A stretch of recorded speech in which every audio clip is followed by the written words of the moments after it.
भगवान की। बच्चा पेन दे दो, धन्यवाद। जय बोलिए अनंता अनंत सिद्ध परमेष्टि भगवानों की। जय बोलिए आचार्य भगवान श्री वादीब सिंह की। रोज बोलते हैं वादीब सिंह जी। कौन है ये? कौन है? जो भी ग्रंथ का अपन स्वाध्याय करते हैं तो जिनके माध्यम से वह ग्रंथ लिखा गया है तो उनको जरूर नमस्कार करना चाहिए, गुरु को अपने। तो इस बहाने से आपको कुछ कुछ नए नए पूर्वाचार्यों के नाम याद हो जाएंगे। हम भी कोशिश करते हैं हमें भी इसी बहाने से याद हो जाए, है ना। तो क्या कौन सा ग्रंथ लिखा है इन्होंने? छत्र चूड़ामणि और गद्य चिंतामणि। जब बोलो गद्य चिंतामणि एवं छत्र चूड़ामणि ग्रंथों की। जब बोले मुनि श्री प्रणम्य सागर जी महाराज की। लक्ष्य नामक ग्रंथ की। जीवनधर चरित्र की। लक्ष्य किसने लिखा है? प्रणम्य सागर महाराज ने। बहुत मोटा ग्रंथ है छत्र चूड़ामणि, तो उसकी समरी बनाइए आप बच्चों के लिए, हम जैसे बच्चों के लिए, है ना। ऐसे ही बड़े बड़े ग्रंथ हैं। पद्म पुराण है, 3 भाग में है, संस्कृत भी है आधी, नीचे हिंदी है ना। ऐसे ही हरिवंश पुराण है इतना मोटा। पहले दिन कहाँ थे आप? पूरा 1 घंटा खाली यही समझाया था।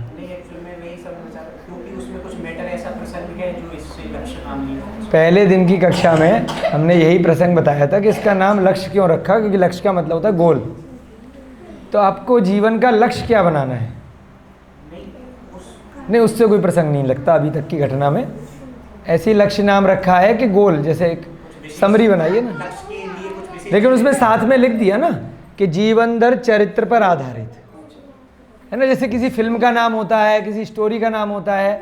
अब जैसे किताब का नाम है आदि पुराण है, पद्म पुराण है, हरिवंश पुराण है, कथा उसमें किसी की भी हो, कोई शीर्षक देना होता है ना पुस्तक का। कि लक्ष्य विशेष ये है कि आप बच्चों के लिए लिखा है ना, उनको अपना गोल क्या बनाना है। गोल वो सांसारिक लोगों को देख करके गोल नहीं बनाए।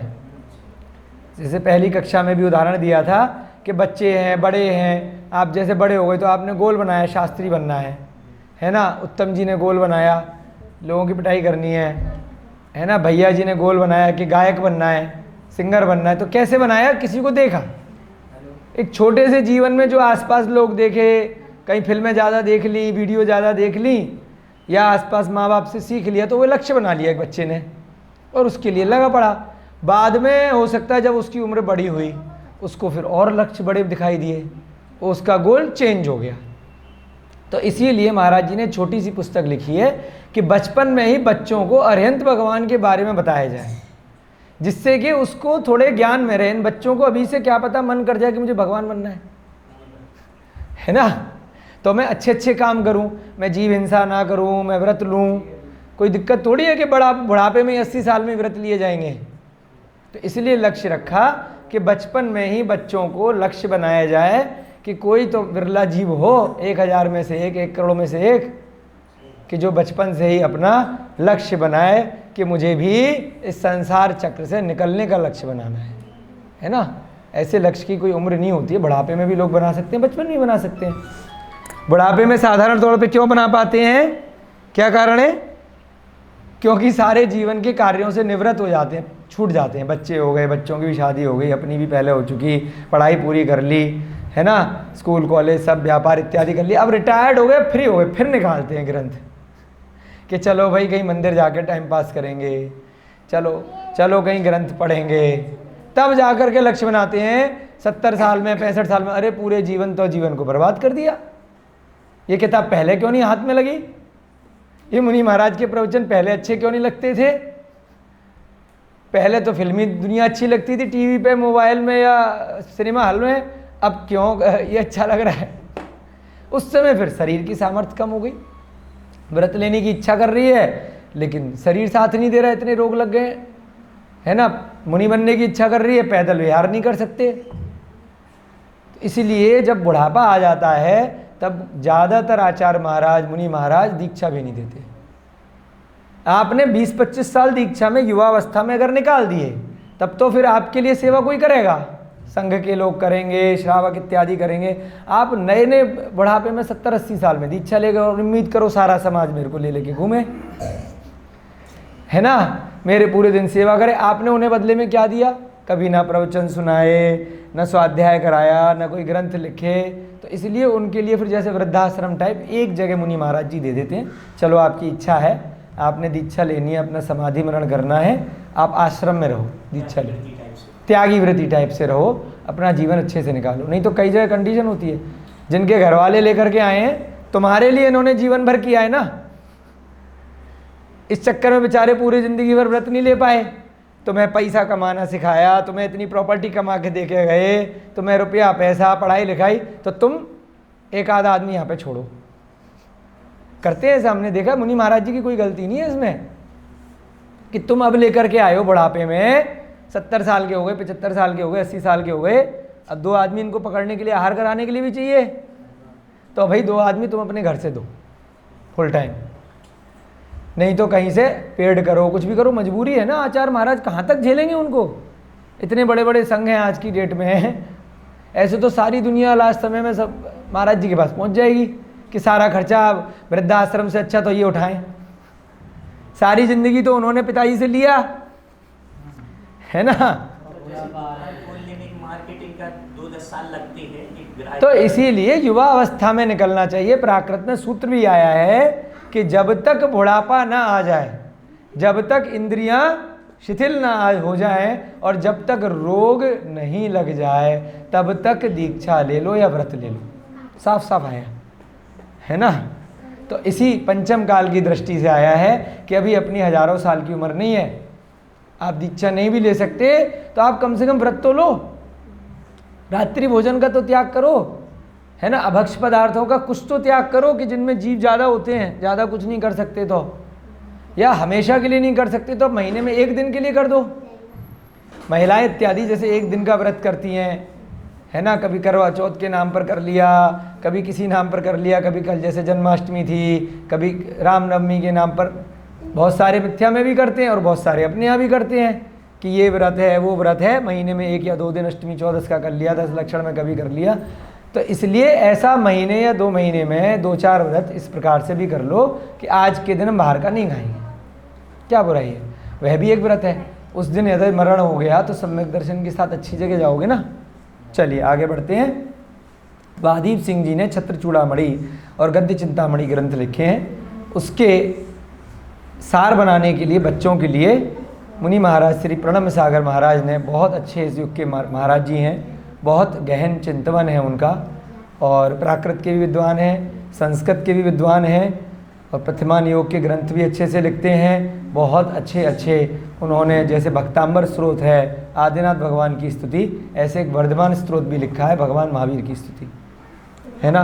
बहुत ही युवा अवस्था में उन्होंने दीक्षा ली है। हमारे एक अच्छे मित्र हैं, तो उनके गृहस्थ सचिन भैया, हम उनके साथ रूममेट रहे कई वर्षों तक लक्ष्मी नगर दिल्ली में, तो उनके गृहस्थ जीवन के बड़े भाई हैं प्रणम्य सागर महाराज। तो इस प्रकार से भी हमारा अच्छे से उनके साथ पढ़ना लिखना महाराज जी के सानिध्य में काफ़ी हुआ, उनके साथ हम रहे। और इस समय अरहम योग के नाम से काफ़ी योग कराते हैं बच्चों को, बड़ों को।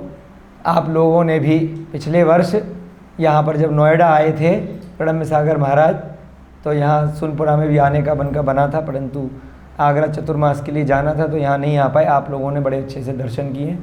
बहुत ही साधना करने वाले और विद्वान भी हैं और साधना भी करते हैं, है ना। बिल्कुल भी जैसे अपन क्लास लेने बैठे ना, पंखा चला लिया, कोई पंखे का इस्तेमाल नहीं करते, है ना। विद्यासागर महाराज, हाँ, आचार्य विद्यासागर महाराज जी के शिष्य हैं प्रणम्य सागर महाराज। नपेतोली बोलते हैं। हाँ, नपा हम तो ज़्यादा बोलते हैं वो बहुत कम बोलते हैं प्रणम्य सागर जी, है ना। सबका अपना अपना स्वभाव होता है, गुणों को ग्रहण करो, ठीक है ना। तो विद्यासागर महाराज जी के शिष्य हैं मुनि श्री प्रणम्य सागर महाराज, तो उन्होंने बच्चों के लिए ये ग्रंथ लिखा।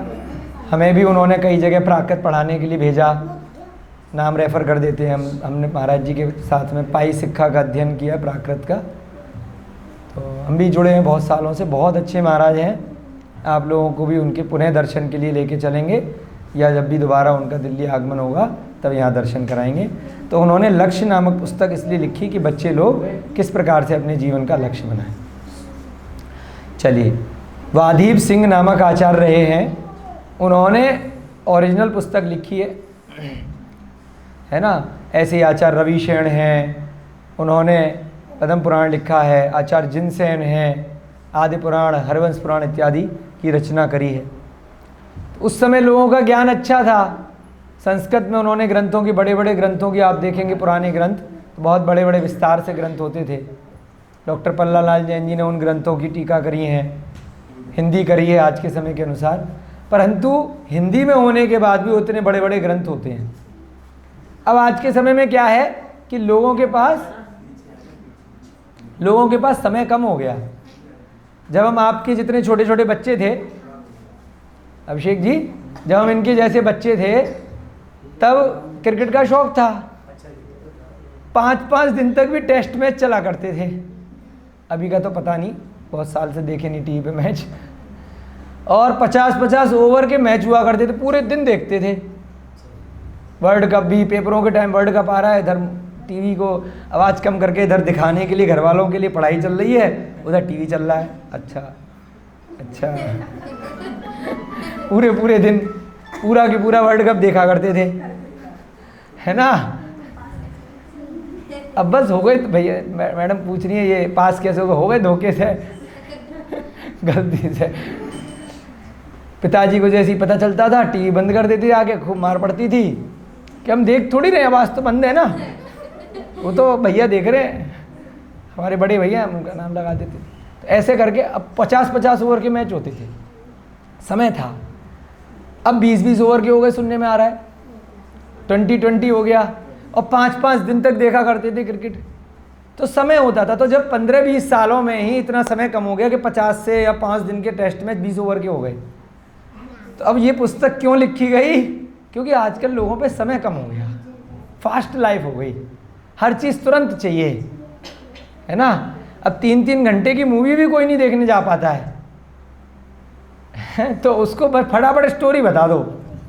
अब भैया जी कोई बता रहा था कि 1-1, 2-2 मिनट की वीडियो आने लग गई है अब इंटरनेट पे। पहले 20 मिनट की, आधे घंटे की स्टोरी चलती थी, 1-1, आधे मिनट। मुद्दे की बात बताओ, टाइम नहीं है ज़्यादा, शॉर्ट एंड स्वीट। तो शायद इसी चीज़ को ध्यान में रख के लक्ष्य बनाया गया। इतनी पतली किताब में पूरा सार है इतने बड़े ग्रंथ का। क्यों? अपने पास टाइम नहीं है, ना पढ़ने वालों पे ना पढ़ाने वालों पे, है ना। तो ये मान लीजिए 2020 है, इस 2020 में पूरी बात है, मुद्दे की बात है ना। प्रातःकाल की कक्षा में अपन लोग प्रद्युम्न कुमार का चरित्र पढ़ रहे हैं, पिछले 1-2 महीने से हो गया। इतना मोटा है, है तो बहुत, वो भी बहुत पतला सा है और ग्रंथों की तुलना में। उसको पढ़ने में भी अब आराम से कर रहे हैं, तो शायद दूसरा महीना चल रहा है ना। है हाँ, नोट्स टाइप। भाई भैया जी कह रहे हैं मोस्ट इम्पॉर्टेंट नोट्स बनाए हैं, समरी बनाते हैं, ऐसी एग्ज़ाम में हम बनाते थे। चलिए बात चलिए तो जल्दी से बताते हैं। हम जब सीए की पढ़ाई कर रहे थे, इतनी मोटी मोटी किताबें होती थी, इतना बंडल हो जाता था एक सब्जेक्ट का, है ना। मतलब एक सब्जेक्ट की इनकम टैक्स की किताब रखो तो यहाँ तक आएगा, लॉ की रखो तो यहाँ तक आएगा, इतनी किताबें होती थी। और पेपर देने में 3 घंटे में देना, कैसे दोगे? तो भैया जी ने नोट्स बताया, तो हमारे गुरुजी थे, उन्होंने बताया बेटा आधे घंटे में जो पढ़ पाओ उतनी समरी बनाना। तो हम 1 महीना, जैसे पेपरों की छुट्टी ली, पूरा 1 महीने तक खाली नोट्स बनाते थे। और ऐसे नोट्स बनाते थे 8 पेज के बस, उस पूरी 1 दर्जन किताब का या एक बहुत मोटी सी किताब का 8-10 पेज अधिकतम, जिसको आधे घंटे में पढ़ पाएँ। लास्ट में हिंट लिखते थे बस। जैसे इस पेज में से एक शब्द कोई अच्छा लगा, उसकी हिंट कीवर्ड लिख ली, वो रट के चले जाते थे एग्ज़ाम में। लेकिन पहले पढ़ रखा होता था तो उस एक वर्ड से फिर पूरी कहानी याद आ जाती थी। जैसे जीवनधर नाम आपने सुना, अच्छा तुरंत याद आ गया। सत्येंद्र नाम, मेन बातें लिख ली, पूरी इतनी मोटी किताब को 8-10 पेज का बना लिया। ऐसे कर करके सारे नोट्स बनाए और उनको रट लेते थे एग्ज़ाम से पहले। ठीक 1 दिन पहले थोड़ा सा उसकी समरी और थोड़ी सी पढ़ ली, और सुबह आधे घंटे पहले जब एग्ज़ाम देने के लिए जा रहे हैं, स्कूल के बाहर खड़े हैं, बिल्कुल गेट के बाहर पहुंच गए, जब तक 10 बजे क्लास वो शुरू ना होगा एग्ज़ाम, आधे घंटे में वो रट डाले 8 पेज बिल्कुल शब्द टू शब्द। तो जैसे ही पेपर आया, उसके बाद अब पता नहीं 3 घंटे में भूल ना जाए, तो एक 2 पेज छोड़ के वो की पॉइंट जल्दी जल्दी से लिख लेते थे। शुरू के 15-20 मिनट में, आधे घंटे में पूरा अपनी कॉपी कीवर्ड लिख लिए जल्दी जल्दी से, भूल जाएंगे ना, रटी हुई चीज़ है। हमें ज़्यादा आता कुछ नहीं है, इसलिए हम किताब खोल के पढ़ाते हैं, ठीक है, रट लेते हैं। और रटने की एक काबिलियत होती है, ज़्यादा लंबे समय तक चीज़ें रट नहीं सकते, पेपर ही तो पास करना है ना, उसके बाद देखेंगे क्या करना है बाद में। तो ऐसे कर करके एक बार में निकलते चले गए, और जब हमारी उम्र 21 साल की थी तब हम सीए बन गए थे, है ना, ऐसे कर करा के। उसके बाद जल्दी बन गए तो जल्दी काम शुरू कर लिया, जल्दी ग्रंथ हाथ में लग गए। तो इसलिए पिछले 7-8 साल से, लगभग 2014 के आसपास से हम जैन धर्म का स्वाध्याय कर रहे हैं, पढ़ रहे हैं, आप लोगों को सबको पढ़ा रहे हैं, अच्छे से अपने ज्ञान का सदुपयोग कर रहे हैं। उसके बाद ज़्यादा हमने 2006 से लेकर 2014 तक अपना प्रैक्टिस, अच्छा व्यापार किया, सब चीज़ें, और तब से अपना जैन धर्म की सेवा में लगे हुए हैं, पढ़ रहे हैं और पढ़ा रहे हैं। चलिए, तो ये आपको कीवर्ड हमने बता दिया। बच्चों को जब पेपर देने हो तो ज़्यादा टाइम मत ख़राब करना, मुद्दे की बात, जैसे जो भी आपको किताब कॉपी मिली, कीवर्ड उसमें से जो आपको समझ में नहीं आया, कुछ अच्छा शब्द लगा, वो नोट कर लिया, उसके बाद आपने उसकी कहानी बना दी एग्ज़ाम में। क्योंकि पूरी किताब आपको ज़रूरी नहीं है याद हो जाए, अभी तो छोटे छोटे बच्चे हो, तो अभी तो इतना कोर्स नहीं है, धीरे धीरे आगे जब आप लोग 12th करोगे, कॉलेज करोगे, फिर आगे जाओगे तो कोर्स बढ़ता चला जाएगा। ऐसा वर्ड लिख लें जिससे वो कहानी पूरी, हाँ, ऐसा वर्ड उस पैराग्राफ में से निकाल लिया जिससे आपको कहानी याद आ जाएगी, पूरे पैराग्राफ आप अपने शब्दों में बना पाओ। बढ़िया, ये इन लोगों के लिए बहुत बढ़िया है। तो कीवर्ड निकाल लिए, कीवर्ड बोलते हैं, जैसे भैया जी ने बोला ना कि बिल्कुल समरी, क्या बोला था, मोस्ट इंपॉर्टेंट नोट्स, मुख्य शब्द, अच्छे शब्द निकाल लिए जिससे आपको आगे की पूरी बात याद आ जाए। और वो शब्द किसी दूसरे के नहीं हो सकते, ये भी महत्वपूर्ण है। कई लोग कहते हैं अपने नोट्स दे देना, दूसरा आदमी रटने लग जाएगा, उसे याद ही नहीं आएगा ये शब्द मैंने क्यों लिखा है। वो आपको खुद ही के नोट्स बनाने पड़ेंगे, जो कहानी आपको याद रहेगी। हर बच्चे का दिमाग अलग होता है, वह कोई बच्चा उसी पैराग्राफ में से कोई वर्ड पकड़ेगा, कोई वर्ड पकड़ेगा, कोई पकड़ेगा, तो उसको उस वर्ड से चीज़ पूरी ध्यान आ जाएगी। सबकी कहानी के शब्द भी अलग, हाँ, कहानी के अलावा और भी लॉ है, बहुत सारी ऐसी चीज़ें होती है पढ़ाई में, अकाउंट्स है ना, ऑडिट होता है हमारे कोर्स में, आप मैनेजमेंट होता है, अलग अलग सब्जेक्ट होते हैं। तो जो भी आपको याद रह सकता है बाद में उस शब्द के इर्द गिर्द, वो आप नोट्स बनाएं। बच्चे लोग भी ऐसे ही करें जब पढ़ाई करें। चलिए आगे बढ़ते हैं। तो सत्येंद्र नाम के राजा की कथा चल रही थी, इसीलिए बार बार रिपीट करते हैं कि मेन शब्द, वाधीव सिंह मेन शब्द है, छत्र चूड़ामणि, गद्दे चिंतामणि मेन शब्द है। तो उससे याद आ जाएगा एक शब्द से कि इन्होंने ग्रंथ लिखा था, ये ग्रंथ का नाम था सत्येंद्र नाम से। अच्छा, सत्येंद्र हमने कहानी सुनी थी, वो बेचारा मर गया था, तुरंत याद आ जाएगा ना एक नाम से ही, कि वो अपनी पत्नी को जहाज में छोड़ करके आया, पत्नी विजया नाम था वो, और उसका होने वाला बच्चा, दोनों शमशान में जा कर के गिर गए, उतर गए। इधर जो सत्येंद्र था उसका मंत्री था काष्ठांगार, उसको लालच आ गया और उसने अपने ही राजा को मार दिया और उसके बाद राज्य पर कब्जा कर लिया। उसके बाद विजया रानी ने शमशान में एक बच्चे को जन्म दिया। एक व्यापारी आया, व्यापारी ने उसका नाम जीवक और जीवनधर बाद में रखा, वो उसको अपने घर ले गया।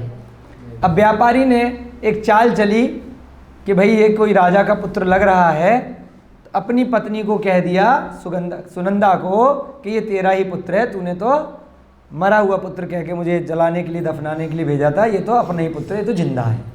उसको सौंप दिया, बड़ी खुश हुई। उसके बाद उसने चाल चली, क्योंकि उसको कहीं ना कहीं अंदाजा लग गया था कि राजपुत्र लग रहा है, क्योंकि अपनी मुद्रिका वगैरह पहना दी थी अंगूठी विजया ने, तो उसे देख करके आइडिया लग गया, उस पर मोहर लगी होगी, कुछ पहचान का चिन्ह होगा। उसके वस्त्र ही नहीं देखे, वस्त्र कहाँ से पैदा ही तो हुआ था, तो लपेट पैदा होते ही वस्त्र तो वहीं बड़े पौधे पत्ते लगा दिए होंगे ना, कुछ ऐसा लिखा नहीं है, लेकिन वस्त्र लेके कहाँ से आएगी, या अपना कोई दुपट्टा लगा दिया होगा, रानी ने कुछ तो किया होगा, अंगूठी पहना दी थी, उसका उल्लेख यहाँ पे आया है।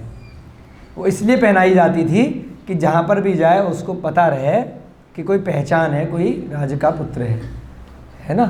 तो इस प्रकार से उसे अंदाज़ा लग गया था कि कोई बड़ा आदमी है, लेकिन मुझे भाग्य से मिला है, उसको अपने घर ले आया। उसने फिर क्या किया, काष्ठांगार के साथ दोस्ती कर ली। कल बड़ी अच्छी कथा सुनाई थी कि जैनी लोग ज़्यादातर ऐसे ही करते हैं कि राजा वगैरह के साथ में यारी दोस्ती रखते हैं, जिससे कि हमारा काम होता रहे, हमें परेशान ना करें। कानून जो है वो पब्लिक के लिए, हम तुम्हारे खास हैं, हमें पहले से थोड़ी छूट दे देना।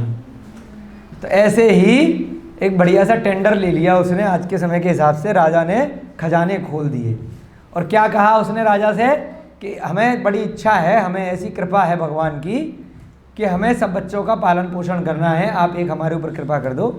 आपके राजमहल में और जितने भी आसपास बच्चे पैदा हों इस समय, उन सबका पालन पोषण छोटे बच्चों का हम करेंगे। हम उनको अपने गुरुकुल में अच्छे से शिक्षा देंगे, उनका खर्चा हम उठाएंगे। जब काष्ठांगार ने देखा कि इतना बड़ा व्यापारी है, अपने लिए सेट है, कोई दिक्कत नहीं है, जो मंत्री इत्यादि थे उनके बच्चे, अपने बच्चे इधर उधर से सबको दे दिया। सत्येंद्र की 2 रानियां और भी थीं जिनसे भी पुत्र थे। उन रानियों ने तो आर्यका की दीक्षा ले ली, जिससे कि दुष्ट मंत्री राजा बन गया, कोई गलत काम ना करे, हम तो दीक्षा लेके जा रहे। बच्चों को वहीं छोड़ दिया। 3 रानी मिली। हाँ 3 रानी थी, विजया के अलावा 2 और थी। तो उन दोनों से भी बच्चा था, उनका नाम नहीं आया यहाँ पर, उनका नाम इसमें नहीं आया, बड़े वाले ग्रंथ में आया होगा, समरी है ना, तो इसमें नाम नहीं था, कल हमने पढ़ा था ना। हाँ, तो अब उसमें क्या किया, हाँ पटरानी विजया थी, 2 और रानियाँ थीं। तो उन दोनों बच्चों को भी अपने घर ले आया। वह जो व्यापारी था उनका पालन पोषण भी करने लग गया, और जो मंत्रियों के बच्चे थे, सेनापतियों के बच्चे थे, उन सबका भी पालन पोषण अपने यहाँ करने लगा। और खर्चा भी कहाँ से मिलता रहा, काष्ठांगार के खजाने से, कि भाई ठीक है, इतने बच्चों को पाल रहे हो, अच्छे आदमी हो, जो पैसे की ज़रूरत हो यहाँ से आके ले लिया करो। इस प्रकार से वहाँ पर सब सिस्टम चलता रहा। एक दिन एक स्वामी जी आए, एक तपस्वी आए उनके घर पे। बच्चे को देखा, बड़ा तेज बच्चा है तुम्हारी तरह, यहाँ पे तेज तेज बच्चे हैं ना, पवन है देखो कितना तेज है, इकरारा रानी देखो कितनी तेज है, और छोटे बच्चे जो पीछे बैठे हैं वो भी कितना तेज है। छोटे छोटे से बच्चे यहाँ पे बड़े स्मार्ट हैं। तेज का मतलब बदमाश नहीं है, इंटेलिजेंट है। मिथिलेश भी 1-2 साल पहले कितनी इंटेलिजेंट थी, अब ज़्यादा इंटेलिजेंट हो गई है। अब ज्ञानदानम गुरुकुल से भी शिक्षा मिल गई, पहले इंटेलिजेंट थी, है ना। तो छोटे छोटे बच्चे कई बार पहले से इंटेलिजेंट होते हैं। तो ऐसे ही पूर्व भव से रहता है उनको ज्ञान, जल्दी अच्छी मेमोरी होती है, जल्दी चीज़ें याद हो जाती हैं। तो इसमें क्या है, उनका ज्ञानावर्णी कर्म के कारण से होता है, उसका क्षेपसम ज़्यादा होता है, तो मतलब उसमें ज्ञान का आवरण कम है। आवरण यानी उस पर ढका हुआ नहीं है ज्ञान, तो जल्दी चीज़ें याद होती हैं। तो इसमें किसी का कोई दोष नहीं है। अगर किसी बच्चे की बुद्धि कम है तो वह अरिहंत भगवान की आराधना करे, जाप लगाए। अभिषेक भैया जी जाप बताएंगे, है ना। सरस्वती देवी हो, जिनवाणी देवी का जाप होता है। अगर किसी को लगे मेरा बच्चा जल्दी याद नहीं होता है, ठीक है, तो आधे घंटे जाप करो, धीरे धीरे करके ज्ञानावर्णी कर्म का क्षेपसम होना शुरू हो जाएगा। ऐसा प्रैक्टिकल हमने भी होते हुए देखा है कि बहुत कुशाग्र बुद्धि हो जाती है कुछ समय में, जब जिनवाणी की आराधना करते हैं, जिन्हें भगवान पे दृढ़ श्रद्धान करते हैं, तो इंटेलिजेंट भी हो जाते हैं। ग्रंथों को अगर आपको प्रैक्टिकल करना हो, भक्तांबर के स्तोत्र हैं कि कैसे रोग दूर हो जाता है। भैया जी ने साक्षात यहाँ खड़े हुए ना, इनको रोग हो गया था पिछले वर्ष, भक्तांबर की आराधना से और थोड़ी बहुत औषधियों से बिल्कुल ठीक हो गए, है ना। आचार्य श्रुत सागर महाराज हैं, उन्होंने भी भक्तांबर की आराधना करी, जिनसे हमने अध्ययन किया है दिल्ली में, है ना, तो ब्रेन ट्यूमर तक ठीक हो गया। तो सच्चे दिल से आप अगर भगवान की आराधना भक्ति करेंगे तो बड़े से बड़े रोग भी ठीक हो जाते हैं, और आप बच्चों की बुद्धि भी बहुत कुशाग्र हो जाती है। इसमें आपका कोई दोष नहीं है। पिछले भव में आपने, अगर कोई बच्चा मंद बुद्धि है, कम पढ़ लिख पाता है, समझ में नहीं आता है, तो उसका मतलब पिछले भव में उसने किसी के ज्ञान में दोष लगाया होगा। कोई पढ़ने गया, उसकी किताब छीन ली, है ना, एग्ज़ाम देने जा रहा है, उसको छुपा दिया, पढ़ने नहीं दिया, परेशान किया, है ना। होता भाइयों में, भाई बहन में कि ज़्यादा नंबर न लेके आ जाए, कंपटीशन रहता है, तो इसलिए परेशान करते हैं पढ़ाई के समय। टीवी की आवाज़ तेज़ कर दी, डांस करना शुरू कर दिया जब पढ़ रहा है, तो परेशान करना शुरू कर दिया है। तो उसमें क्या होता है कि अगले भव में आपका ज्ञान रुक जाता है। तो ये बहुत सारी चीज़ें आई हैं। तो इसलिए कुछ भी हो रहा है आपके साथ, आपकी बुद्धि कम चल रही है, तो इसका मतलब आपने किसी की बुद्धि खराब करी है, तो इसलिए अब आपको बुद्धि कम मिली। तो उसको ठीक कैसे करेंगे? उसके लिए क्षमा मांगो, अरिहंत भगवान से माफ़ी मांगो कि मुझसे पिछले भव में कोई गलती हो गई होगी, अब मैं आपके हिसाब से अब मैं जब करूँगा तब करूँगा, रोज़ भक्ति करूँगा, तो मेरी बुद्धि भगवान ठीक कर दो। तो इस प्रकार से यहाँ पर ये जो बच्चा है जीवनधर, इसकी बुद्धि बचपन से बड़ी तेज है। हालांकि पिछले भव में इसने क्या किया? इसने एक हंस के बच्चे को किडनैप किया था 16 दिन के लिए, और उसके बाद वो इस कारण से अपने माँ बाप से बिछुड़ गया, परंतु बाद में कुछ अच्छा काम कर लिया होगा जिसलिए इसका चरित्र भी लिखा गया है ना। थोड़ी माफ़ी मांग ली होगी, बाद में उसने दीक्षा इत्यादि ली होगी, वो पता चल जाएगा इस ग्रंथ में आगे। हाँ, पाप कुछ किया है तो पाप का फल मिलेगा, कुछ पुण्य किया है तो पुण्य का फल अलग मिलेगा। पिंजरी में शौक के लिए पालते हैं तोते वगैरह, इनका क्या? बहुत दोष है, यही हुआ ना, जेल जाओगे। अगर आपको ऐसा उदाहरण आता है कि मैंने कोई गुनाह नहीं किया, मैं 10 साल से जेल में क्यों बंद हूँ, मेरे को झूठा फंसाया गया है, तो आपका प्रश्न बिल्कुल जायज़ है। भैया जी ने कहा पिंजड़े में तोते को ज़बरदस्ती एंटरटेनमेंट के लिए बंद कर दिया, तो क्या फल मिलेगा? तो बिना कारण के आपको जेल हो जाएगी अगले भाग में। वो ये कहते हैं तो खाना दे रहे बढ़िया बढ़िया, कहते हैं ना, तो जेल में भी तो खाना मिलता है बढ़िया बढ़िया 3 टाइम का, कोई दिक्कत थोड़ी। तिहाड़ जेल जा कर के देखो, हमारा एक बार मोबाइल चोरी हो गया तो 3 बार गए थे तिहाड़ जेल उसकी FIR लिखा दी थी, तो इस कारण से जा कर के देख लिया, इतना बढ़िया एंटरटेनमेंट होता है। उनके पास टीवी भी है, पढ़ने की पुस्तकें भी है, कोई काम धंधा भी नहीं करना कैदियों को, टिफिन लगा है, बढ़िया खाना आता है, एकदम फर्स्ट क्लास, महंगा वाला, फ्री में बिस्तर वगैरह फर्स्ट क्लास। भाई साहब क्या बात कर रहे हो, यहाँ से बढ़िया आपको कमरा मिलेगा वहाँ, क्या बात कर रहे हो? हम तो 3 बार होकर के आए जनकपुरी के पास दिल्ली में, तिहाड़ जेल, अंदर तक देखा हमने, तो बढ़िया से जज से भी दोस्ती करी, सारे लोगों से बढ़िया। जनकपुरी दिल्ली में ही है, तिहाड़ जेल घूम के आना कभी अंदर से, बहुत बढ़िया खाना मिलता है भाई साहब, कोई दिक्कत नहीं है। तो प्रत्यक्ष वाली बात है, इसलिए बता रहे हैं, कोई तकलीफ नहीं होती जेल के अंदर, है ना। मेहनत तो करवाते हैं। अरे वो आपकी मर्जी है, आपको चक्की चलवाई नहीं चला रहे, बताओ, लेके बैठ गए चक्की को, मारेंगे थोड़ी अंदर, नहीं मारते ना। अरे वो तो टीवी पे फिल्मों में दिखाते हैं भाई सब, केस हो जाएगा, कोई नहीं हाथ उठा सकता कैदियों पे।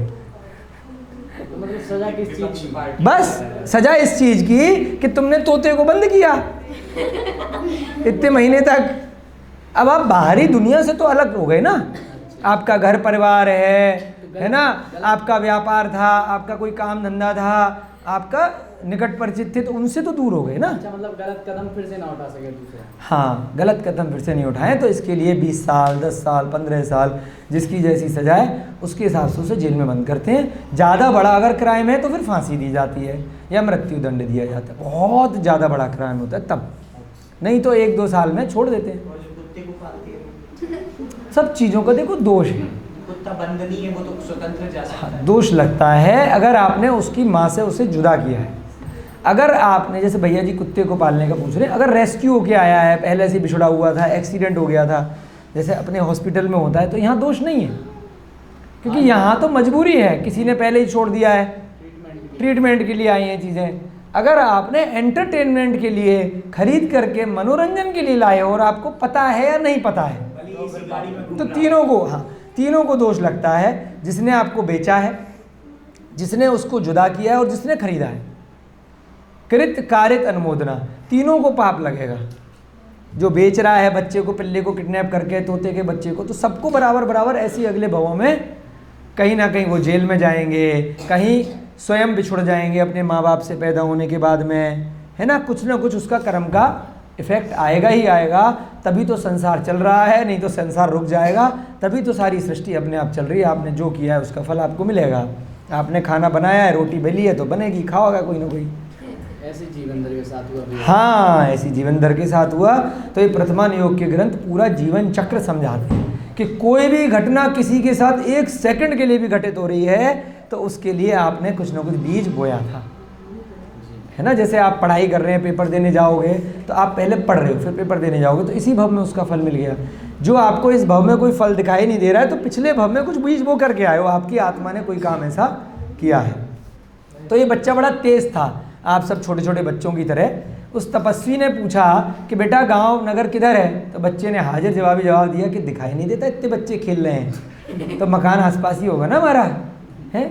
छूटते मुँह फट जवाब दिया। समझ गया भाई लड़का बड़ा तेज है ये जो है इस गाँव का नहीं लग रहा, कोई शातिर है। अच्छा बेटा भोजन कराओगे, बहुत भूख लग रही है। उन्होंने कहा चलो मेरे घर, करा देंगे, कोई दिक्कत नहीं है।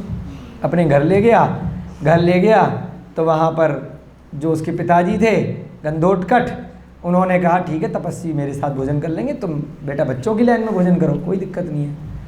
तो वहाँ पर गंधोटकट को उसने बता दिया कि भाई बच्चा तुम्हारा बड़ा तेज है, मैं चाहता हूँ कि इसको मैं थोड़ा पढ़ाऊँ लिखाऊँ, मुझे कोई शिष्य मिल जाएगा। गंधोटकट ने कहा माफ़ कीजिए, मैं तो जिनेंद्र भगवान का भक्त हूँ, मैं और मेरे घर में परिवार में जो भी बच्चा होगा आपको नमोस्तु इत्यादि नहीं कह पाएगा, फिर आपको बुरा तो नहीं लगेगा। तो उन्होंने बताया कि कोई दिक्कत नहीं है, मैं भी सम्यक दृष्टि श्रावक हूँ, जिनेंद्र भगवान को मानने वाला हूँ।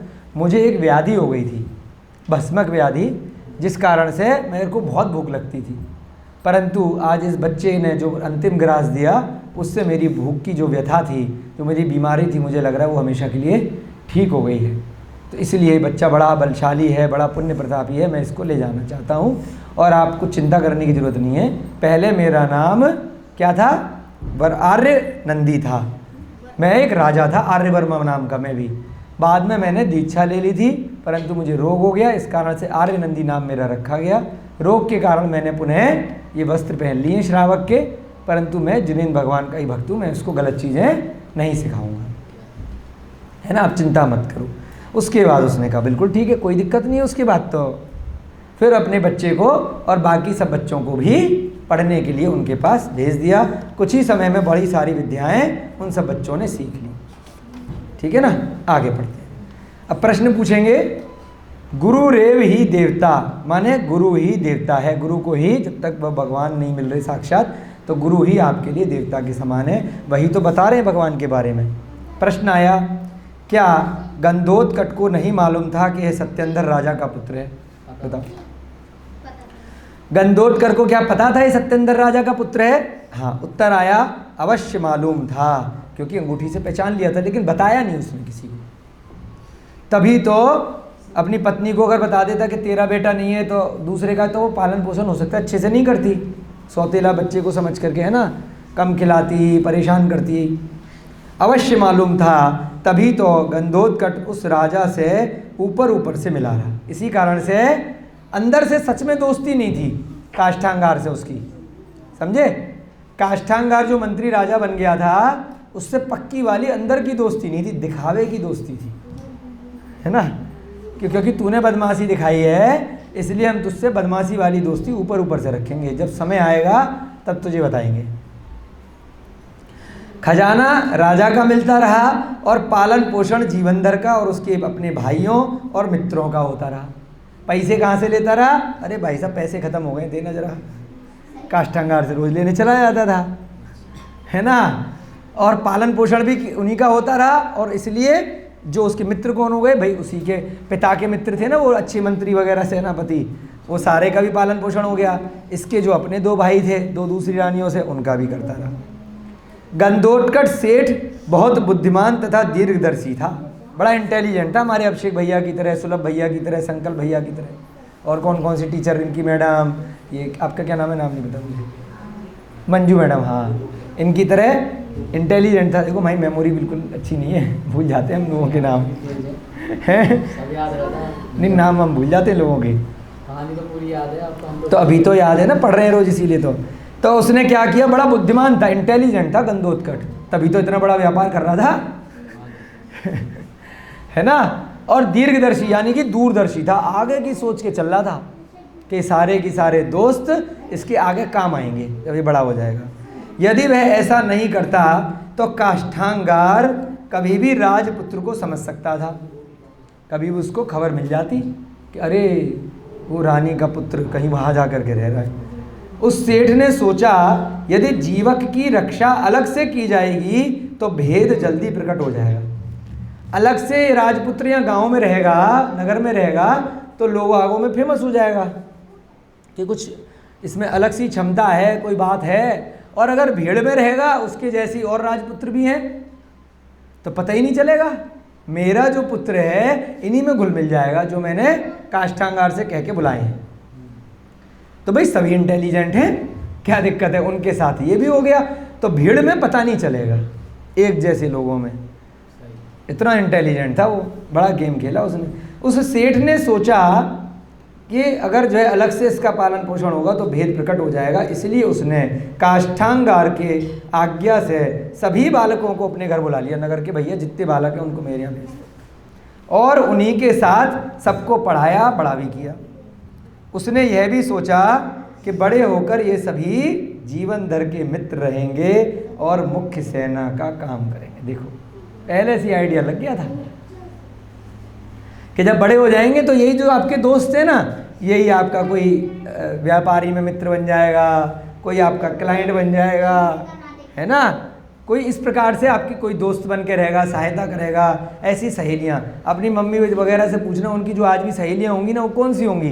वही स्कूल फ्रेंड, वही कॉलेज के फ्रेंड, है ना, उन्हीं से काम पड़ता रहता है। हमारे साथ भी वही है, जो हमारे साथ पढ़ाई कर रहे थे वही आज भी हमारे उनमें से बहुत सारे जो मित्र हैं वही सारे मित्र हैं, है ना। तो इसने क्या सोचा कि जीवन भर तो भविष्य में राजा बन जाएगा, राजा का पुत्र है, तो जो इसके मित्र इत्यादि हैं यहाँ पर उसके साथ में बाद में भी मुख्य सेनापति इत्यादि का काम, मंत्रियों का काम करेंगे। मंत्री के बच्चे सब मंत्री बन जाएंगे, राजा का बच्चा राजा बन जाएगा, कौन सी दिक्कत। वैश्यपति ने, आवाज़ गूंज रही है थोड़ी सी, है ना, हेलो। वैश्यपति ने जीवनधर का, अब ठीक है, का जन्मोत्सव मनाया था। ठीक है, अब ठीक हो गई। वैश्यपति ने क्या किया था? जीवनधर का जन्मोत्सव मनाया था। क्या एक धार्मिक को ऐसा करना उचित था? पूछ रहे हैं यहाँ पर। जीवनधर सम्यक दृष्टि जन्म से हो, यह तो कोई पता नहीं था। जन्मोत्सव मनाया था, तो एक धार्मिक व्यक्ति को इतना सारा बड़ा बड़ा जन्मोत्सव मनाना चाहिए, नहीं मनाना चाहिए? किसी बच्चे ने प्रश्न पूछा होगा महाराज जी से, तो उन्होंने यहाँ पे डाल दिया। उत्तर आया, नहीं बेटा, पुत्र होने पर जन्मोत्सव मनाना आदि पुराण आदि ग्रंथों में भी लिखा है। भगवान आदिनाथ का भी हुआ, राम का भी हुआ, श्री कृष्ण का भी हुआ, प्रद्युम्न का भी हुआ, है ना। तो जन्मोत्सव मनाना कोई बुरी बात नहीं है। पार्टी देना, है ना, बर्थडे होती है, बस उसमें अच्छे लोग क्या करते हैं, अभक्ष्य चीज़ें नहीं खिलाते, नॉन वेज नहीं खिलाएंगे, गंदी गंदी चीज़ें नहीं खिलाएंगे, अच्छा भोजन कराएंगे सबको, क्या दिक्कत है? तो जन्मोत्सव मनाना कोई बुरी बात नहीं है, संगीत इत्यादि करना कोई बुरी बात नहीं है। हाँ, गंदे फिल्मी गाने, आज के समय के गाना जन्मोत्सव में वो बुरी बात है, जिनसे चरित्र पर बुरा प्रभाव पड़े, है ना, बच्चों को दिमाग में गंदी गंदी बातें याद आएँ। अच्छे अच्छे भजन गाओ, अच्छे अच्छे गाने गाओ जिसमें भगवान के बारे में बात हो, अरिहंत भगवान के। तो सम्यक दृष्टि क्या करता है? मनोरंजन वो भी करता है, अपन लोग भी करते हैं, आरती करते हैं ना, तो उसमें भी तो अच्छा लगता है ना आप लोगों को, भक्ति करते हुए, क्या दिक्कत है? मनोरंजन का मनोरंजन हो गया, आरती की आरती हो गई। सुबह अपन 1-1.5 घंटे यहाँ पे अभिषेक पूजा करते हैं बड़ी भक्ति भाव के साथ में, है ना। भैया जी इतने अच्छे अच्छी आरती सुनाते हैं, इतने अच्छे भजन सुनाते हैं, तो उसमें दोनों काम एक साथ हो रहे हैं। तो सम्यक दृष्टि क्या करता है? बेकार गंदे पुअड़ फिल्मी गाने गा करके अपना समय बर्बाद नहीं करता है, मनोरंजन वो भी कर लेता है। जीवनधर कुमार के इसमें क्या लिखा है? सभी पुत्रों के लिए सभी क्षेत्रों में यह उत्सव किया जाता है, इसमें कोई बुराई नहीं है। इसमें सम्यक दृष्टि या मिथ्या दृष्टि से कोई प्रयोजन नहीं है। कोई अगर ज़्यादा जन्मोत्सव मना रहा है तो मिथ्या दृष्टि, ऐसी कोई जरूरी बात नहीं है। जीवनधर कुमार के एक ग्रास से तपस्वी का रोग दूर हो गया, यह कैसे संभव है? अब प्रश्न आया कि भाई उसने जरासे से चावल लास्ट में खिलाए तो रोग कैसे दूर हो गया? ऐसा क्या चमत्कार हो गया? जरासे से बच्चा था और उनको तो इतना बड़ा रोग था कि मुनि महाराज बनने के बाद भी ठीक नहीं हुआ था, क्योंकि वो जो जीव था वो इस भाव से मोक्षगामी था। हाँ, अब यही आया बेटा। बेटा कौन लिखता है? प्रणम सागर महाराज का स्टाइल है, बेटा बोलते भी हैं, लिख भी देते हैं। पुण्य का यही प्रताप है, पुण्यशाली है। पुण्यात्मा जीवों के दर्शन और सानिध्य से ही बड़े बड़े अनिष्टकारी कष्ट दूर हो जाते हैं। जैसे भगवान राम थे, उसी भव से उन्हें मोक्ष जाना था, भगवान बनना था। तो गृहस्थ में भी बचपन में भी कोई कार्य करते थे तो सब सफल होते थे। श्री कृष्ण नारायण थे, उस शेषनाग को जीत लिया, बहुत सारी कहानियाँ नहीं आती, बचपन में ही कंस को मार दिया। तो भाई बचपन से ही उनके अंदर ऐसे गुण थे कि कुछ भी काम करेंगे जो किसी का दूर नहीं हो रहा है वह उनके हाथ लगते ही, है ना। तो पुण्य पिछले भव में उन्होंने कमाया, दीक्षा ली, व्रतों को पालन किया, निर्गंथ मुनि बने, इतना तप इत्यादि किया कि अगले भव में वो भगवान बनने वाले। तो बचपन से ही किसी का भी बिगड़ा हुआ काम होगा उनके दर्शन मात्र से, भगवान राम के जबकि गृहस्थ में थे, जंगलों में भी गए तो ऐसे ही ठीक हो जाता था। तो ऐसे ही ये बच्चा इस भव से मोक्ष जाने वाला है। इस कारण से वो किसी का भी कोई रोग हुआ उसका टच होते ही ठीक हो गया, हाँ, मोक्ष जाने वाला है पिछले पुण्य के प्रताप से। देखो तीर्थंकर बालक वीर, वीर कौन है? ये तीर्थंकर कौन है? इनका नाम क्या था? फोटो लग रही है वीर, महावीर तो बाद में बोला गया, वीर नाम था इनका। वर्धमान भी नाम था बचपन में। हाँ, बहुत इंटेलिजेंट। कौन बोला? ये बोली क्या? अभी देखो, अरे तू तो कौन हो गई, मन है पर ज्ञानी या वधि ज्ञानी हो गई। अगली लाइन में ये लिखा है तीर्थंकर बालक वीर बचपन से ही कितने पुण्यात्मा थे कि उनके दर्शन मात्र से ही 2 चारण रिद्धिधारी मुनिराज की शंका का समाधान हो गया था। बचपन में चारण रिद्धिधारी मुनिराज जो आकाश में चल रहे थे, उन्होंने जैसे ही महावीर भगवान का बचपन में दर्शन किया, उनके मन में कोई शंका थी वो देखती ठीक हो गई। बताओ, इसके कारण से उन्होंने सन्मति नाम दे दिया और आगे चले गए। सन्मति बोला ना तुमने, देखो बड़ी, देखो इतने ज्ञानदानम गुरुकुल के बच्चे कितने विद्वान हैं। पहले ही बोल दिया इसने सन्मति नाम, अगली लाइन में आ गया। सन्मति नाम कैसे पढ़ा कि 2 चारण रिद्धिधारी मुनिराज जा रहे थे, उनके मन में कुछ शंका आई थी, तो महावीर भगवान का दर्शन करते ही उनकी शंका दूर हो गई। सन्मति माने अच्छी मति, मति माने बुद्धि, कि इस लड़के की वजह से हमारी बुद्धि ठीक हो गई, हमें कुछ अज्ञान था वह दूर हो गया, बड़ा इंटेलिजेंट है। तो उन्होंने क्या नाम लिख दिया कि बेटा इसको जो है सन्मति नाम से पुकारा जाए।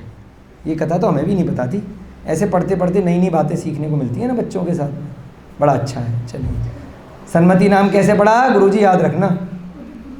चारण रिद्धिराज मुनिराजों ने महावीर भगवान को बचपन में देखा था। बेटा पुण्य के उदय से ही मिट्टी सोना हो जाती है। सोना कहाँ से निकलता है? चट्टानों में से, मिट्टी में से, दलदल में से, गुफाओं में से, जंगलों में से। तो एक समय लगता है हजारों साल, सैकड़ों साल, वो जो मिट्टी है, पत्थर है, वह धीरे धीरे क्या बन जाता है? सोना बन जाता है समय के कारण, पुण्य से। पुण्य के उदय से मिट्टी सोना हो जाती है, जैसे धन्य कुमार के साथ हुआ। अच्छा, धन्य कुमार भी कोई है? अभी हम आगरा से ग्रंथ लेकर के आए थे, वहाँ रखा है धन्य कुमार चरित्र। तो हमें लगा कि प्रद्युम्न चरित्र के पढ़ा था हेडिंग, तो धन्य कुमार, अब पढ़ेंगे उसको भी। इसकी कहानी यहाँ भी आ गई, हमें पता ही नहीं है। एक धन्य कुमार भी कोई जीव रहे होंगे, अभी हमने उनका ग्रंथ पढ़ा नहीं है, परंतु शीर्षक वहीं उधर जहाँ अभिषेक भैया जी खड़े हैं ना, वहीं पर रखी हो पुस्तक, ऊपर ही ऊपर, धन्य कुमार चरित्र। देखो जैसी कोई बात आती है वैसी कुछ ना कुछ ध्यान आ जाता है, पुस्तक का शीर्षक है। तो धन्य कुमार के साथ भी ऐसा कुछ हुआ होगा कि मिट्टी पे हाथ लगाया होगा तो सोना बन गई होगी, इसलिए उसका नाम धन्य कुमार पड़ गया होगा। पुण्य के उदय से अग्नि पानी हो जाती है। कल सुनाई थी ना कथा सीता की, जैसे सीता सती के साथ हुआ, उनकी अग्नि परीक्षा लेने के लिए भगवान राम ने आग लगा दी। भगवान राम ने, उन्हीं के पति ने, बताओ, सीता माता में अग्नि परीक्षा लेने के लिए कि जलती हुई अग्नि में कूद जाओगी तब तो मानेंगे कि तुम्हारा शील ठीक है, नहीं तो भाई तुम जल के मर जाना। सती थी सीता, सती, ठीक है, कोई दिक्कत नहीं है। जलती हुई अग्नि में ध्यान लगाया, अरिहंत भगवान को ध्यान किया और बैठ गई अग्नि परीक्षा में। उसके बाद अग्नि क्या हो गई? पानी हो गई, पानी। किस कारण से? पुण्य के कारण से। उसके बाद क्या हुआ? अब राम जी रो रहे, सब रो रहे वहाँ पे कि हमसे बहुत बड़ी गलती हो गई, तुम तो इतनी सती सावित्री हो, ये हो वो हो, चलो घर वापस चलो। उनने कहा बहुत हो गया, पहले जंगल में छोड़ा, पहले रावण उठा के ले गया, उसके बाद वापस आई हूँ तो अग्नि में बैठा दिया, अब नहीं, अब तो पृथ्वीवती माता जी हैं पास में, मैं तो वहीं जाऊँगी। नहीं, फिर जंगल में गई थी, फिर उसके बाद विचरण किया। ये तो लास्ट स्टेज की बात है। अच्छा। बिल्कुल, उससे पहले जंगल में गई हैं, जंगल से वापस आई हैं, लव कुश जीते हैं, लव कुश। उसके बाद लास्ट में पृथ्वीमती माता जी के समक्ष फिर दीक्षा ले ली कि अब जो है बहुत हो गया मेरा परीक्षा, अब जन्म जन्मांतर का कष्ट दूर करने। अग्नि परीक्षा हुई। हाँ, लास्ट में वो अग्नि जो परीक्षा। लास्ट में तो वो हुआ था, पृथ्वी में समा। अरे बेटा वो अब अलग कहानियाँ हैं, तभी तो कह रहे जैन ग्रंथ पढ़ो, इसीलिए बिठा के रखते हैं आपको कि थोड़ा यहीं पे कहानियाँ सुन लो। पृथ्वीमती माता जी के अंडर उन्होंने आर्यका माता जी की दीक्षा ले ली। इधर उधर से अब दीक्षा तो बताएंगे नहीं, क्योंकि दीक्षा बताएंगे तो कौन फिल्में देखेगा, क्योंकि अच्छी लास्ट में क्या है, विवाह हुआ, एंटरटेनमेंट हुआ, सुख से रहने लगे, वहीं पर ख़त्म करी जाती हैं पिक्चरें। अगर ये कह देंगे कि अंत में तो ये बैठ गए ऐसे, तो 90% लोग कहेंगे अरे अंत में यही करना तो आज कर लेंगे, काय को पिक्चर देखने जाएं। तो इसलिए बाद की चीज़ कहीं किसी फिल्मी कथा में नहीं दिखाई जाएगी, वो वहाँ तक रोक दी जाएगी जब तक एंटरटेनमेंट चल रहा है, संसार चल रहा है, युद्ध चल रहे हैं, मार पिटाई चल रही है, खाना पीना चल रहा है, वहाँ पर जाके चैप्टर क्लोज कर दिया जाता है फिल्मों का, कहानियों का, टीवी इत्यादि पे, कथाओं का। जैन धर्म असली बात करता है कि उसके बाद भी तो कहानी असली बाकी है। उसके बाद उन्होंने पृथ्वीमती माता जी के अंडर दीक्षा ली, उसके बाद अपने शरीर को बिल्कुल ऐसा क्रश किया, बहुत घोर तप किया। कहाँ इतनी सुकोमल काया और कहाँ वो श्वेत वस्त्र, श्वेत साड़ी, बिना किसी परिग्रह के, ना हीरे चांदी मोती जवाहरात, कुछ नहीं, केश लॉन्च किया। उसके बाद शरीर को क्रश करके 16वें स्वर्ग में, अच्युत स्वर्ग में प्रतिन्द्र बनी है। अब अगले भव से रावण का जीव जो उसका गढ़धर बनेगी, रावण का जीव जो तीर्थंकर बनेगा उसकी गढ़धर बन के मोक्ष जाएंगी। तो ऐसा यहाँ पे पुण्य प्रताप है सीता सती का कि इतनी अग्नि परीक्षा भी उन्होंने दी कि परीक्षा से क्या हुआ, अग्नि भी पानी बन गई। पुण्य के प्रताप से सर्प भी फूल माला बन जाता है, वो भी एक कहानी है। कितनी सारी कहानी यहाँ पे लिख दी, हम क्या क्या सुनाएंगे बच्चों को, है ना। बहुत सारी कहानियाँ एक पैराग्राफ में डाल दी बच्चों। अब इतनी शॉर्टकट में बच्चों को कन्फ्यूजन हो जाएगा। वो पाइस वाली किताब है ना, धम्म कहा, उसमें सारी कहानियाँ हैं, छोटी छोटी सी कहानियाँ। गुरुजी को बोलेंगे धम्म कहा जरूर बच्चों को पढ़ाएंगे। अंजन चोर की कथा, ये सारी छोटी छोटी एक एक पेज की प्राकृत की कथाएँ हैं, मिल जाएगी, आपने कहीं रखी होगी, है ना। तो इसमें क्या है, पुण्य के प्रताप से सांप भी फूल माला बन जाता है। एक सास ने अपनी बहू को परेशान करने के लिए मटके में सांप रख दिया, है ना, फूल माला बन गई। वो मनोरमा सती के साथ हुआ। हाँ, मनोरमा सोमा सती, इसमें मनोरमा नाम है। पुण्य से असंभव भी संभव हो जाता है, इसलिए पुण्य धर्म को बढ़ाते रहो कि कुछ भी आपके साथ अनिष्ट नहीं हो पाता। यह पुण्य धर्म मुद्दे की बात बच्चे पूछ रहे हैं, पीछे से आवाज़ आ रही है कि भैया जी ये तो बताओ ये पुण्य बढ़ता कैसे है, पुण्य धर्म कैसे बढ़ता है। पहले ही बताया था आपको, भगवान जिनेंद्र की भक्ति से। सुबह सब बच्चे अभिषेक में आएँ, अभिषेक करें, जो नहीं कर सकते वो देखें, पूजा करें। प्रतिदिन अच्छे अच्छे से भैया जी लोग जो भी क्लास पढ़ाते हैं वो पढ़ें, हम भी जब पढ़ाते हैं तो उस समय भी आएँ। जिनेंद्र भगवान की भक्ति करें, पूजा करें, क्लास अटेंड करें, स्वाध्याय करें। अभिषेक, देखो ये लिखा, अभिषेक करने से, श्रेष्ठ साधुओं को नवदा भक्ति पूर्वक आहार दान देने से, इत्यादि कोई भी दान देने से, चारों प्रकार का, है ना। साधु को ला करके कोई पुस्तक भी ला करके दे दी ना कि महाराज जी मैं तो पढ़ नहीं सकती, ये पुस्तक बड़ी अच्छी सी है, मेरे समझ से ऊपर है, आप पढ़ लेना, आपके काम आएगी। तो उसके कारण से भी कुंद कुंद आचार अगले भव में बन गए।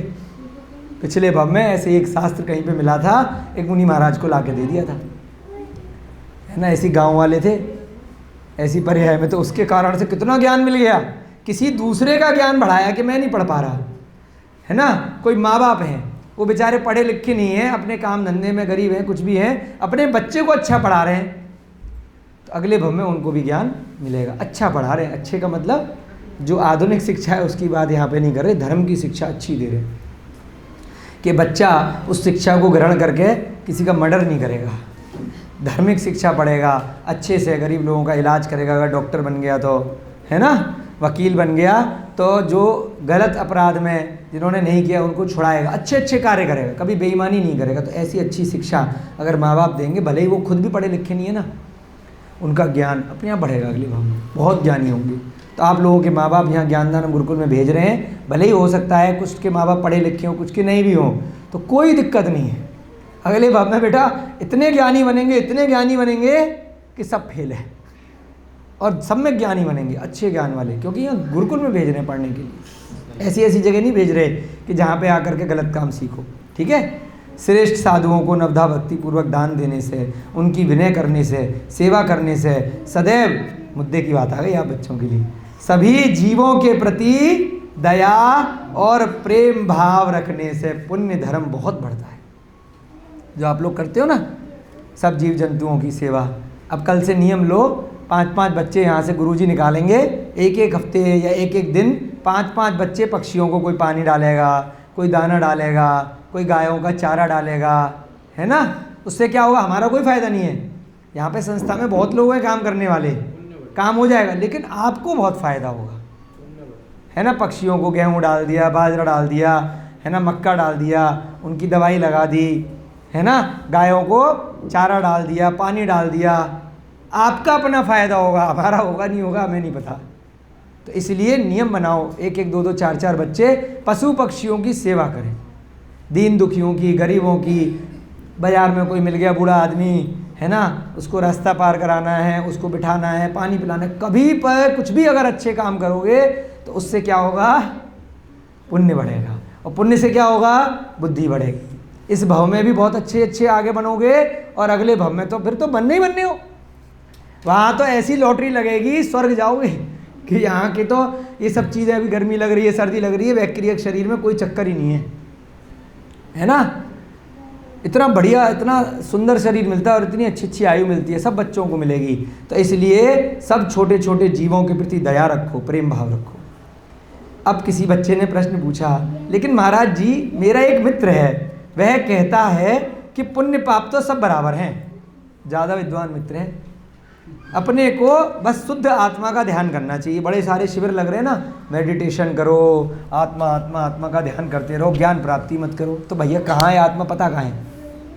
जब तक ज्ञान नहीं करोगे, जब तक स्वाध्याय नहीं करोगे, तो आत्मा का ध्यान कैसे करोगे?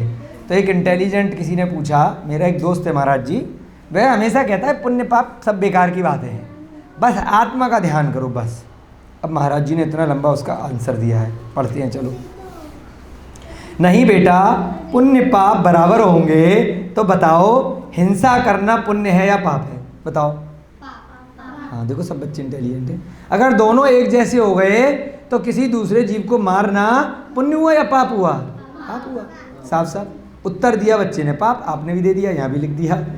अच्छा, दया करना पुण्य है कि पाप है? पुण्य। उत्तर आ गया पुण्य। चोरी करना पुण्य है कि पाप है? पाप है। चोरी नहीं करना पुण्य है कि पाप है? अरे बिल्कुल, बच्चे कितने इंटेलिजेंट है। किताब वहाँ पे रखी है सबके पास, सब लोग देख देख के बोल रहे क्या है? ये लिखा हुआ है यहाँ पे साफ साफ, बताओ। सब बहुत बुद्धिमान हो गए। क्यों हो गए आप लोग बुद्धिमान? क्योंकि जिनेंद्र भगवान की भक्ति करते हो, है ना, धर्म करते हो, तो इसलिए इतनी अच्छी इंटेलिजेंसी हो गई, बुद्धि बन गई। बताओ, झूठ बोलना पाप है कि पुण्य? सत्य बोलना क्या है? गंदे कामुक चित्र देखना, बाजारू वैश्याओं की संगति करना पुण्य है कि? गंदी गंदी फिल्में देखना, बाजारू लेडीज़ हैं, उल्टे सीधे काम करती हैं, उनको देखना पुण्य है कि पाप है? अरे रे, यह तो बहुत बड़ा पाप है। क्या लिखा महाराज जी ने? बिल्कुल ऐसी स्टाइल में लिखा है कि हम पढ़ के भी सुनाएंगे तो लगेगा हम अपने मन से बोल रहे हैं, है ना। अरे रे, ये तो बहुत गंदा पाप है। अपनी पत्नी के साथ ही रहना चाहिए, है ना, इधर उधर नहीं घूमना चाहिए। बच्चे आप बड़े हो जाओ ना, तो जब शादी हो जाए तो बेटा फिल्म में जैसे होता है ना, एक हीरो था, अभी पिछली पिक्चर में दूसरी हीरोइन को नचा रहा था, अगली पिक्चर में दूसरी हीरोइन को। पहले एक शादी करी, 2-3 साल में मन भर गया, फिर दूसरी शादी कर ली, फिर तीसरी शादी कर ली। ऐसे काम मत करना, है ना। उन खान लोगों की और उन लोगों की कॉपी मत करना, कितनी कितनी गर्लफ्रेंड घुमाते हैं, है ना, एक शादी कर, है। तो यहाँ पे लिखा है अपनी पत्नी के साथ ही रहना चाहिए, वह तो अच्छा है। ज़्यादा परिग्रह की लालसा क्या है? हाँ, पुरुष पर्याय में कर सकते हैं, लड़कियाँ नहीं कर सकती, है ना। लड़कियों को एक ही पति करना चाहिए, सुबह की कक्षा में भी बताया था, है ना। तीर्थंकरों को अगर शादी हो जाती है, या चक्रवर्तियों को, पुण्य के प्रताप से हो रही है ना, एक से अधिक विवाह कर सकते हैं, पुरुष लोग कर सकते हैं, स्त्रियाँ नहीं कर सकती। बताओ, ज़्यादा परिग्रह की लालसा करना क्या है? पाप है। परिग्रह माने बहुत ज़्यादा सामान इकट्ठा करना, मुझे इसका भी घर चाहिए, इसका भी चाहिए, इसकी भी गाड़ी, संसार में जितनी गाड़ियाँ हैं सब मेरी हो जाएं, जितना सोना चांदी है सब मेरा हो जाए, जितने पैसा है सब मेरा हो, मेरा हो। पागल पागल हो जाता है आदमी और ऐसे ही मर जाता है। उसके बाद जितने बड़े बड़े लोग बेचारे अटैक से मर जाते हैं, हाथ में कुछ नहीं आता, ऐसा है। बिना परिग्रह के रहना यह पुण्य है, तो पुण्य है। तो बताओ, पुण्य और पाप दोनों एक जैसे होंगे तब तो किसी को मारना या बचाना एक जैसा हो जाएगा। हो जाएगा नहीं हो जाएगा? एक व्यक्ति तो बचा रहा है मार पिटाई से और एक व्यक्ति मार रहा है, तो दोनों एक से हो जाएंगे या अलग अलग रहेंगे? अलग अलग, है ना। फिर तो वैश्यागमन और पत्नी संग में कोई फर्क नहीं रहेगा कि कोई इधर उधर वैश्याओं के पास जाते हैं, गलत स्त्रियों के पास कोई जा रहा है या अपनी पत्नी के साथ में रह रहे, दोनों एक बात हो जाएगी। फिर तो चोरी लूट में और साहूकारी में कोई अंतर नहीं रहेगा, है ना। किसी ने चोरी करी, लूटमारी करी, डकैती करी और साहूकारी यानी कि व्यापार कर रहा है, कोई आदमी व्यापार से कमा रहा है। कोई किसी की गाड़ी चोरी करके ले गया, कोई पर्स मार करके ले गया, कोई गला काट करके ले गया, कोई चेन छीन करके ले गया, तो वो भी पैसा कमा रहा है और बेचारा एक मेहनत से व्यापार कर रहा है। दोनों एक जैसे कैसे हो जाएंगे? दोनों अलग अलग हैं। अपन भी लोग यहाँ पे ईमानदारी से कमाते हैं और उसके बाद खर्च करते हैं, कोई दिक्कत थोड़ी है। अगर हम किसी का गला काट करके, मर्डर करके सुपारी लेके आएंगे तो अच्छी बात थोड़ी है ना। तो यहाँ पर भी अब मुनि महाराज ने ये वैश्यागमन, पत्नी इत्यादि ये शब्द यहाँ पर इसलिए लिए हैं छोटे छोटे बच्चों को समझाने की दृष्टि से कि बेटा बड़े हो जाओ तो पहले ही डर के रहो, ये गलत कार्य नहीं करने, है ना। इसलिए बेटा गृहस्थों के लिए पुण्य कार्य करना धर्म है। कौन सा धर्म है? पुण्य कार्य। अच्छा बताओ, क्या केवल शुद्ध आत्मा का ध्यान ही करना चाहिए? भगवान का पूजन, साधु संगति नहीं करनी चाहिए? ध्यान तो करना चाहिए, ध्यान तब करो जब ज्ञान प्राप्त हो जाए। साधु संगति करो, पूजन करो, सभी अच्छे कार्य करना गृहस्थों का धर्म है। इसलिए पहले बताया था कि गृहस्थ धर्म, अर्थ, काम, पुरुषार्थ करता है। पहले पढ़ाया था ना, 3 प्रकार के पुरुषार्थ करता है जो घर में रहता है। धर्म भी करता है, अर्थ माने पैसा भी कमाता है और अपनी पति पत्नी के साथ में रहता है, परिवार के साथ में, तो उसको क्या बोला? काम पुरुषार्थ। और जो साधु जन हैं वह मोक्ष पुरुषार्थ करते हैं। जो दीक्षा लेके चले गए वह क्या करेंगे? वह ना तो पैसा कमाएंगे, है ना ही वह काम पुरुषार्थ करेंगे और ना धर्म पुरुषार्थ करेंगे, क्योंकि धर्म पुरुषार्थ में तो फिर बाद में पैसा मिलेगा, तो उनका तो मोक्ष ही धर्म है। ध्यान लगाएंगे इत्यादि कार्य करेंगे। शुद्ध आत्मा का ध्यान करना अच्छी बात है, किंतु इन सब कार्यों का निषेध करके नहीं। शुद्ध आत्मा का ध्यान करना चाहिए, लेकिन ये सब कार्य भी गृहस्थ को करने चाहिए, अपितु सभी पुण्य कार्यों को करते हुए रहना चाहिए। अपन तो देखो, महाराज जी लगता बम्बई हो के आए हैं। क्या लिखा है? अपन तो शुद्ध आत्माओं का जाप और चिंतन ही कर सकते हैं, है ना। आप बच्चों के हिसाब से भाषा लिखिए, बोलते ना, अरे अपन तो यहाँ से आए थे। कहाँ से सीखी? फिल्मों से सीखते हैं लोग। तो महाराज जी आप ही की स्टाइल में लिख रहे हैं, अपन तो शुद्ध आत्माओं का जाप और चिंतन ही कर सकते हैं, ध्यान तो बड़े बड़े मुनिराज ही कर पाते हैं। इन्होंने क्या कहा? अपने लिए भी बोल दिया मुनि महाराज जी ने, बड़े बड़े मुनिराज ही ध्यान कर पाते हैं। हम क्या कर पाते हैं? खुद भी मुनि महाराज और श्रावक लोग, कि भाई और मुनि महाराजों ने कैसे काम किए थे, कैसे कैसे, वही ध्यान और चिंतन आप लोग पढ़ रहे हैं। ये भी एक तरह का धर्म ध्यान ही है, स्वाध्याय करना।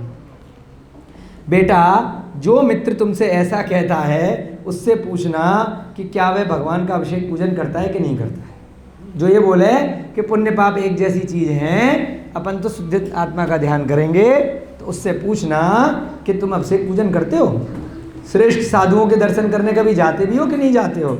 यदि नहीं करे या ऊपर ऊपर से बेमन से खाना पूर्ति के लिए करे या साधु की निंदा करे, कि आजकल तो ऐसे साधु ही कहाँ हैं जिनके अंदर साधुता हो, तो बेटा तुम इस मित्र से दूर रहना, उसकी संगति मत करना। क्या कहा? अगर वो ये बोल दे कि मैं तो नहीं जाता, और जाता हूँ तो मम्मी के कहने पर, उसके कहने पर, रिश्तेदार के कहने पर कभी कभी चला जाता हूँ, या फिर एक डायलॉग मार देता है कि भैया पंचम काल में ऐसे साधु कहाँ हैं जिनको आहार दिया जाए, जिनकी भक्ति की जाए, ऐसे हैं कहाँ, तो इसलिए नहीं करता। इसलिए बस ध्यान लगाता हूँ। ध्यान भी नहीं लगाता है, वो बकवास करता है। ठीक है ना। तो ऐसे बच्चों को बोलना कि तुम जो है ऐसे दोस्तों से दूर रहना, क्योंकि आप लोग अच्छे अच्छे बच्चे हो। आपको क्या करना है?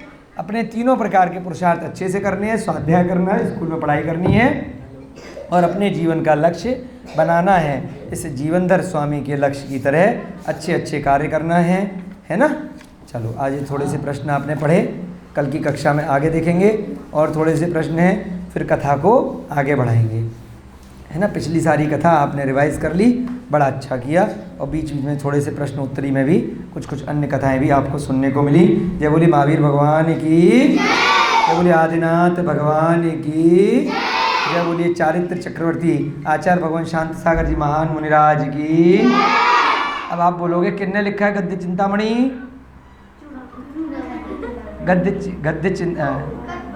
गद्य चिंतामणि और छत्र चूड़ामणि किसने लिखा है? वाधीव सिंह।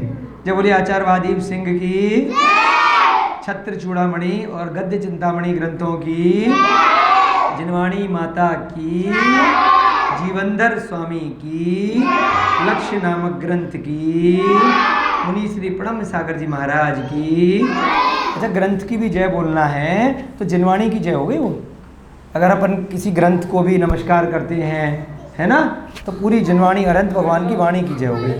ठीक है, चलिए आज का स्वाध्याय समाप्त करते हैं। अब हम सब बच्चे मिलकर के आरती करेंगे।